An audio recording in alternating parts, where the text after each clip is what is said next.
Capítulo 6. Solução pacífica de controvérsias. Artigo 33. 1.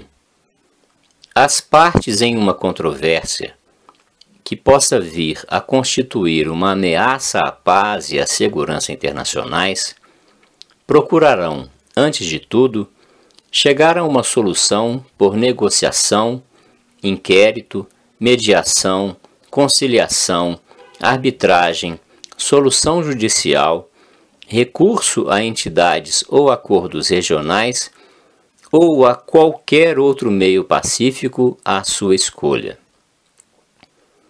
2. O Conselho de Segurança convidará, quando julgar necessário, as referidas partes a resolver por tais meios suas controvérsias. Artigo 34. O Conselho de Segurança poderá investigar sobre qualquer controvérsia ou situação suscetível de provocar atritos entre as nações ou dar origem a uma controvérsia, a fim de determinar se a continuação de tal controvérsia ou situação pode constituir ameaça à manutenção da paz e da segurança internacionais. Artigo 35. 1. Qualquer membro das Nações Unidas poderá solicitar a atenção do Conselho de Segurança ou da Assembleia Geral para qualquer controvérsia ou qualquer situação da natureza das que se acham previstas no artigo 34. 2. Um Estado que não for membro das Nações Unidas poderá solicitar a atenção do Conselho de Segurança ou da Assembleia Geral para qualquer controvérsia em que seja parte, uma vez que aceite previamente, em relação a essa controvérsia, as obrigações de solução pacífica previstas na presente Carta. 3. Os atos da Assembleia Geral a respeito dos assuntos submetidos à sua atenção, de acordo com este artigo, serão sujeitos aos dispositivos dos artigos 11 e 12. Artigo 36. 1. O Conselho de Segurança poderá, em qualquer fase de uma controvérsia de natureza a que se refere o artigo 33, ou de uma situação de natureza semelhante, recomendar procedimentos ou métodos de solução apropriados. 2. O Conselho de Segurança deverá tomar em consideração quaisquer procedimentos para a solução de uma controvérsia que já tenham sido adotados pelas partes. 3. Ao fazer recomendações de acordo com este artigo, o Conselho de Segurança deverá tomar em consideração que as controvérsias de caráter jurídico devem, em regra geral, ser submetidas pelas partes à Corte Internacional de Justiça, de acordo com os dispositivos do Estatuto da Corte. Artigo 37. 1. No caso em que as partes em controvérsia da natureza a que se refere o artigo 33 não conseguirem resolvê-la pelos meios indicados no mesmo artigo, deverão submetê-la ao Conselho de Segurança. 2. O Conselho de Segurança, caso julgue que a continuação dessa controvérsia poderá realmente constituir uma ameaça à manutenção da paz e da segurança internacionais, decidirá sobre a conveniência de agir de acordo com o artigo 36 ou recomendar as condições que lhe parecerem apropriadas à sua solução. Artigo 38.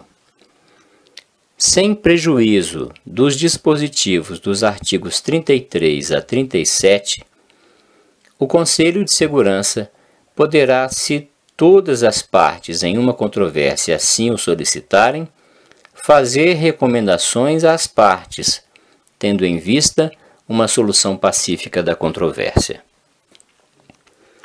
Capítulo 7. Ação relativa a ameaças à paz, ruptura da paz e atos de agressão. Artigo 39. O Conselho de Segurança determinará a existência de qualquer ameaça à paz, ruptura da paz ou ato de agressão e fará recomendações ou decidirá que medidas deverão ser tomadas de acordo com os artigos 41 e 42, a fim de manter ou restabelecer a paz e a segurança internacionais. Artigo 40. A fim de evitar que a situação se agrave, o Conselho de Segurança poderá, antes de fazer as recomendações ou decidir a respeito das medidas previstas no artigo 39, convidar as partes interessadas que aceitem as medidas provisórias que lhe pareçam necessárias ou aconselháveis. Tais medidas provisórias não prejudicarão os direitos ou pretensões nem a situação das partes interessadas. O Conselho de Segurança tomará devida nota do não cumprimento dessas medidas. Artigo 41. O Conselho de Segurança decidirá sobre as medidas que, sem envolver o emprego de forças armadas, deverão ser tomadas para tornar efetivas suas decisões e poderá convidar os membros das Nações Unidas a aplicarem tais medidas.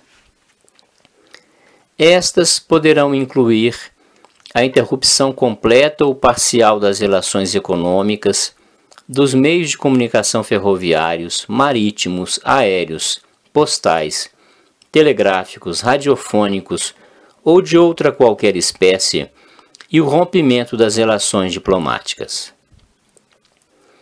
Artigo 42.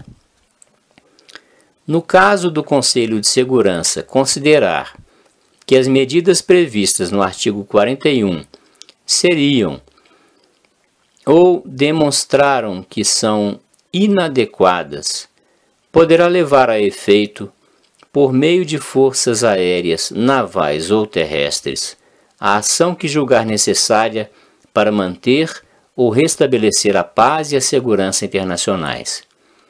Tal ação poderá compreender demonstrações, bloqueios e outras operações por parte das forças aéreas, navais ou terrestres dos membros das Nações Unidas. Artigo 43. 1. Todos os membros das Nações Unidas, a fim de contribuir para a manutenção da paz e da segurança internacionais, se comprometem a proporcionar ao Conselho de Segurança, a seu pedido e de conformidade com acordo ou acordos especiais, forças armadas, assistência e facilidades, inclusive direitos de passagem, necessários à manutenção da paz e da segurança internacionais. 2. Tal acordo ou tais acordos determinarão o número e tipo das forças, seu grau de preparação e sua localização geral, bem como a natureza das facilidades e da assistência a serem proporcionadas. 3. O acordo ou acordos serão negociados o mais cedo possível por iniciativa do Conselho de Segurança. Serão concluídos entre o Conselho de Segurança e membros da organização ou entre o Conselho de Segurança e grupos de membros e submetidos à ratificação pelos Estados signatários, de conformidade com seus respectivos processos constitucionais. Artigo 44. Quando o Conselho de Segurança decidir o emprego da força, deverá, antes de solicitar a um membro nele não representado o fornecimento de forças armadas em cumprimento das obrigações assumidas em virtude do artigo 3, convidar o referido membro, se este assim o desejar, a participar das decisões do Conselho de Segurança relativas ao emprego de contingentes das Forças Armadas do dito membro. Artigo 45.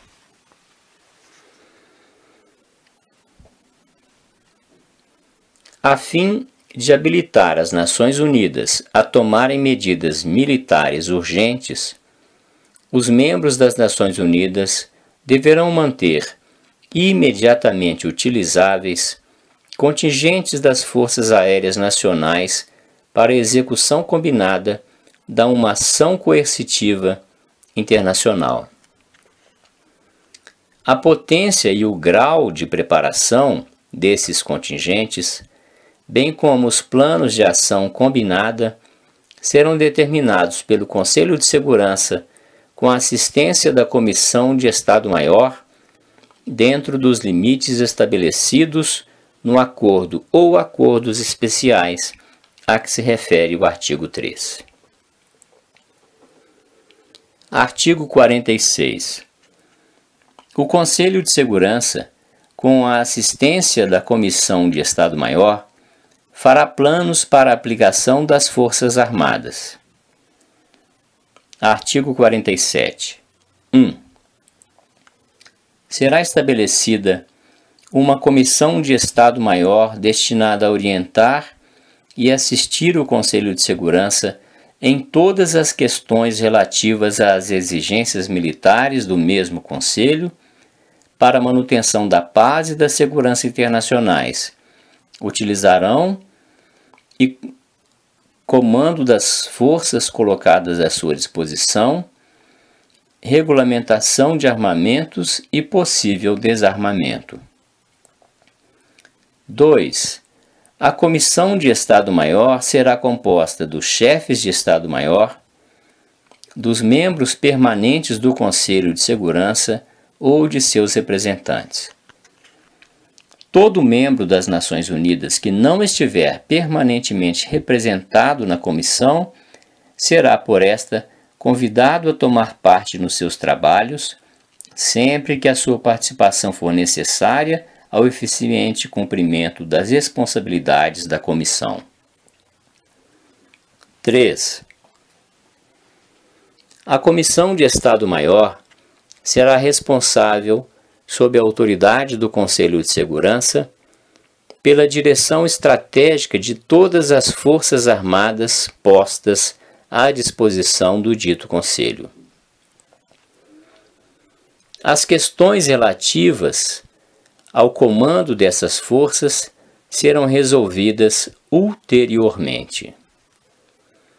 A Comissão de Estado-Maior, com autorização do Conselho de Segurança e depois de consultar os organismos regionais adequados, poderá estabelecer subcomissões regionais.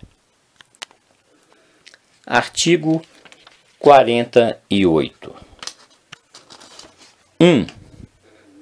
A ação necessária ao cumprimento das decisões do Conselho de Segurança para a manutenção da paz e da segurança internacional será levada a efeito por todos os membros das Nações Unidas ou por alguns deles, conforme seja determinado pelo Conselho de Segurança.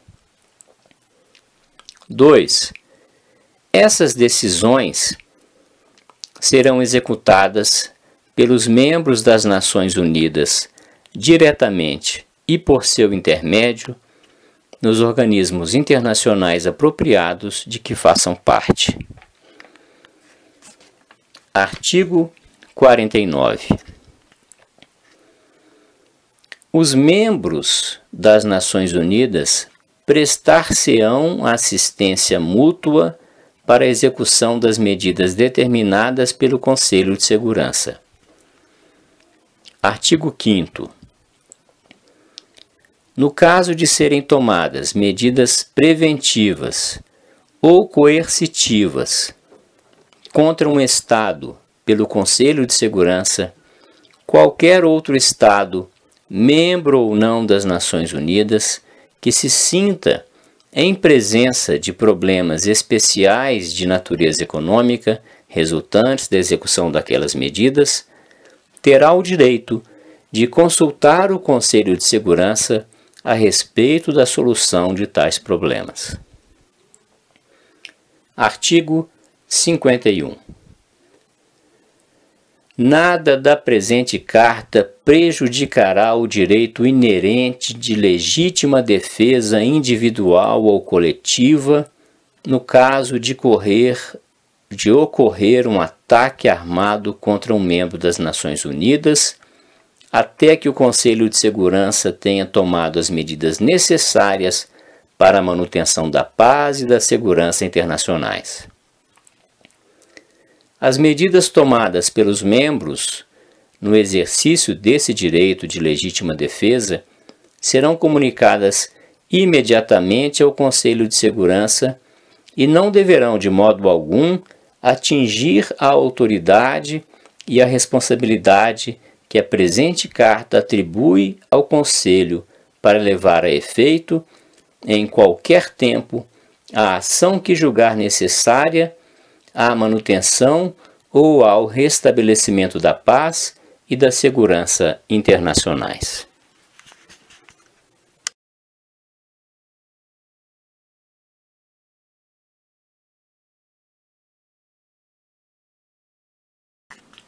Capítulo 8. Acordos internacionais. Artigo 52. 1. Nada da presente Carta impede a existência de acordos ou de entidades regionais destinadas a tratar dos assuntos relativos à manutenção da paz e da segurança internacionais que forem suscetíveis de uma nação regional, desde que tais acordos ou entidades regionais e suas atividades sejam compatíveis com os propósitos e princípios das Nações Unidas. 2. Os membros das Nações Unidas, que forem parte em tais acordos ou que constituírem tais entidades, empregarão todos os esforços para chegar a uma solução pacífica das controvérsias locais por meio desses acordos e entidades regionais, antes de a submeter ao Conselho de Segurança. 3. O Conselho de Segurança estimulará o desenvolvimento da solução pacífica de controvérsias locais mediante os referidos acordos ou entidades regionais, por iniciativa dos Estados interessados ou a instâncias do próprio Conselho de Segurança. 4. Este artigo não prejudica de modo algum a aplicação dos artigos 34 e 35. Artigo 53. 1. O Conselho de Segurança utilizará, quando for o caso, tais acordos e entidades regionais para uma ação coercitiva sob a sua própria autoridade. Nenhuma ação coercitiva será, no entanto, levada a efeito de conformidade com acordos ou entidades regionais sem autorização do Conselho de Segurança, com exceção das medidas contra um Estado inimigo, como está definido no parágrafo 2 deste artigo, que forem determinadas em consequência do artigo 107 ou em ocorrência ou em acordos regionais destinados a impedir a renovação de uma política agressiva por parte de qualquer desses estados, até o momento em que a organização possa, a pedido dos governos interessados, ser incumbida de impedir toda nova agressão por parte de tal estado. 2. O termo Estado inimigo usado no parágrafo 1 deste artigo, aplica-se a qualquer Estado que durante a Segunda Guerra Mundial foi inimigo de qualquer signatário da presente Carta. Artigo 54. O Conselho de Segurança será sempre informado de toda ação compreendida ou projetada de conformidade com os acordos ou entidades regionais para a manutenção da paz e da segurança internacionais. Capítulo 9. A cooperação econômica e social internacional. Artigo 55. Com o fim de criar condições de estabilidade e bem-estar necessárias às relações políticas e amistosas entre as nações, baseadas no respeito ao princípio da igualdade de direitos e da autodeterminação dos povos, as Nações Unidas favorecerão a. Níveis mais altos de vida, trabalho efetivo e condições de progresso e desenvolvimento econômico e social. B. A solução dos problemas internacionais econômicos, sociais, sanitários e conexos. A cooperação internacional de caráter cultural e educacional. E C. O respeito universal e efetivo dos direitos do homem e das liberdades fundamentais para todos, sem distinção de raça, sexo, língua ou religião. Artigo 56. Para a realização dos propósitos enumerados no artigo 55, todos os membros da organização se comprometem a agir em cooperação com esta, em conjunto ou separadamente. Artigo 57. 1. As várias entidades especializadas, criadas por acordos intergovernamentais e com amplas responsabilidades internacionais, definidas em seus instrumentos básicos nos campos econômico, social, cultural, educacional, sanitário e conexos, serão vinculadas às Nações Unidas de conformidade com as disposições do artigo 63. 2. Tais entidades, assim vinculadas às Nações Unidas, serão designadas daqui em diante como entidades especializadas. Artigo 58. A organização fará recomendações para a coordenação dos programas e atividades das entidades especializadas. Artigo 59. A organização, quando julgar conveniente, iniciará negociações entre os Estados interessados para a criação de novas entidades especializadas que forem necessárias ao cumprimento dos propósitos enumerados no artigo 55. Artigo 60. A Assembleia Geral e, sob a sua autoridade, o Conselho Econômico e Social, que dispõe para esse efeito da competência que lhe é atribuída no capítulo 10, são incumbidos de exercer as funções da organização estipuladas no presente capítulo.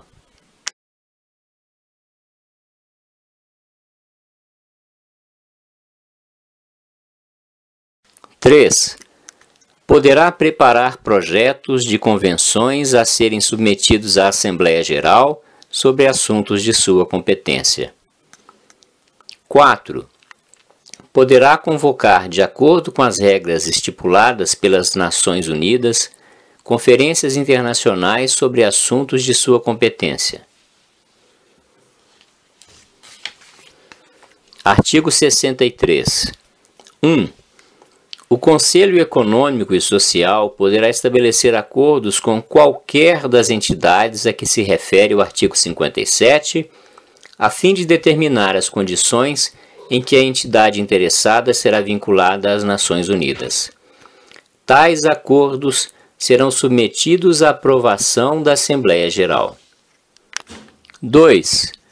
Poderá coordenar as atividades das entidades especializadas por meio de consultas e recomendações às mesmas e de recomendações à Assembleia Geral e aos membros das Nações Unidas. Artigo 64. 1. O Conselho Econômico e Social poderá tomar as medidas adequadas a fim de obter relatórios regulares das entidades especializadas. Poderá entrar em entendimento com os membros das Nações Unidas e com as entidades especializadas, a fim de obter relatórios sobre as medidas tomadas para cumprimento de suas próprias recomendações e das que forem feitas pela Assembleia Geral sobre assuntos da competência do Conselho. 2. Poderá comunicar à Assembleia Geral suas observações a respeito desses relatórios. Artigo 65. O Conselho Econômico e Social poderá fornecer informações ao Conselho de Segurança e, a pedido deste, prestar-lhe assistência. Artigo 66. O Conselho Econômico e Social desempenhará as funções que forem de sua competência em relação ao cumprimento das recomendações da Assembleia Geral. 2. Poderá, mediante aprovação da Assembleia Geral, prestar os serviços que lhe forem solicitados pelos membros das Nações Unidas e pelas entidades especializadas. 3. Desempenhará as demais funções específicas em outras partes da presente Carta ou as que lhe forem atribuídas pela Assembleia Geral. Votação. Artigo 67. 1. Cada membro do Conselho Econômico e Social terá um voto. 2. As decisões do Conselho Econômico e Social serão tomadas por maioria dos membros presentes e votantes. Processo. Artigo 68. O Conselho Econômico e Social criará comissões para os assuntos econômicos e sociais e a proteção dos direitos do homem, assim como outras comissões que forem necessárias para o desempenho de suas funções. Artigo 69. O Conselho Econômico e Social poderá convidar qualquer membro das Nações Unidas a tomar parte sem voto em suas deliberações sobre qualquer assunto que interesse particularmente a esse membro. Artigo 70. O Conselho Econômico e Social poderá entrar em entendimentos para que representantes das entidades especializadas tomem parte sem voto em suas deliberações e nas das comissões por ele criadas, e para que os seus próprios representantes tomem parte nas deliberações das entidades especializadas. Artigo 71.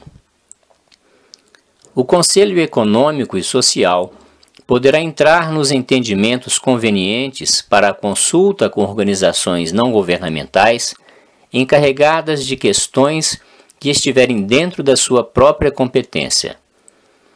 Tais entendimentos poderão ser feitos com organizações internacionais e, quando for o caso, com organizações nacionais, depois de efetuadas consultas com o membro das Nações Unidas interessado no caso. Artigo 72. 1. O Conselho Econômico e Social adotará seu próprio regulamento, que incluirá o método de escolha de seu presidente. 2. O Conselho Econômico e Social reunir-se-á, quando for necessário, de acordo com seu regulamento, o qual deverá incluir disposições referentes à convocação de reuniões a pedido da maioria dos seus membros.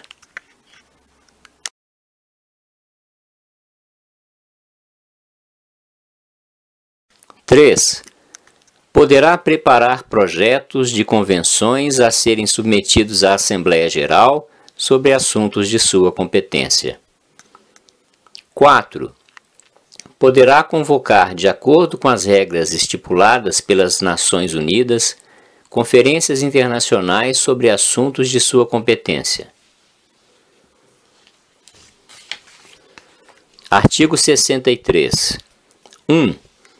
O Conselho Econômico e Social poderá estabelecer acordos com qualquer das entidades a que se refere o artigo 57, a fim de determinar as condições em que a entidade interessada será vinculada às Nações Unidas. Tais acordos serão submetidos à aprovação da Assembleia Geral. 2.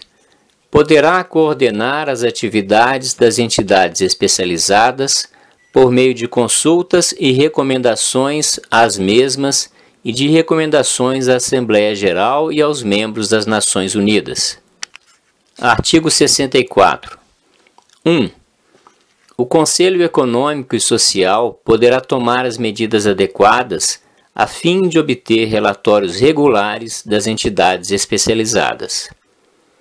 Poderá entrar em entendimento com os membros das Nações Unidas e com as entidades especializadas, a fim de obter relatórios sobre as medidas tomadas para cumprimento de suas próprias recomendações e das que forem feitas pela Assembleia Geral sobre assuntos da competência do Conselho.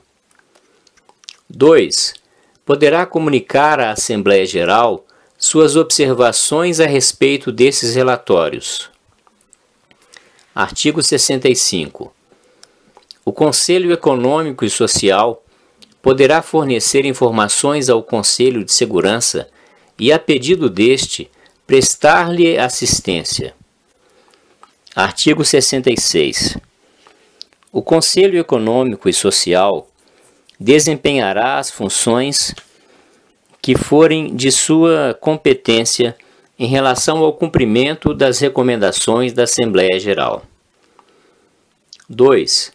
Poderá, mediante aprovação da Assembleia Geral, prestar os serviços que lhe forem solicitados pelos membros das Nações Unidas e pelas entidades especializadas. 3. Desempenhará as demais funções específicas em outras partes da presente Carta ou as que lhe forem atribuídas pela Assembleia Geral. Votação. Artigo 67. 1. Cada membro do Conselho Econômico e Social terá um voto. 2. As decisões do Conselho Econômico e Social serão tomadas por maioria dos membros presentes e votantes. Processo. Artigo 68. O Conselho Econômico e Social criará comissões para os assuntos econômicos e sociais e a proteção dos direitos do homem, assim como outras comissões que forem necessárias para o desempenho de suas funções. Artigo 69. O Conselho Econômico e Social poderá convidar qualquer membro das Nações Unidas a tomar parte sem voto em suas deliberações sobre qualquer assunto que interesse particularmente a esse membro. Artigo 70. O Conselho Econômico e Social poderá entrar em entendimentos para que representantes das entidades especializadas tomem parte sem voto em suas deliberações e nas das comissões por ele criadas, e para que os seus próprios representantes tomem parte nas deliberações das entidades especializadas. Artigo 71. O Conselho Econômico e Social poderá entrar nos entendimentos convenientes para a consulta com organizações não governamentais encarregadas de questões que estiverem dentro da sua própria competência. Tais entendimentos poderão ser feitos com organizações internacionais e, quando for o caso, com organizações nacionais, depois de efetuadas consultas com o membro das Nações Unidas interessado no caso. Artigo 72. 1. O Conselho Econômico e Social adotará seu próprio regulamento, que incluirá o método de escolha de seu presidente.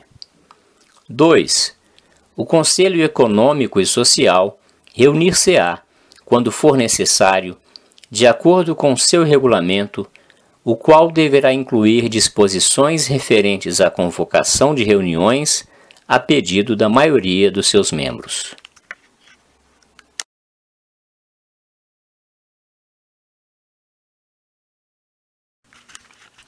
Capítulo 11.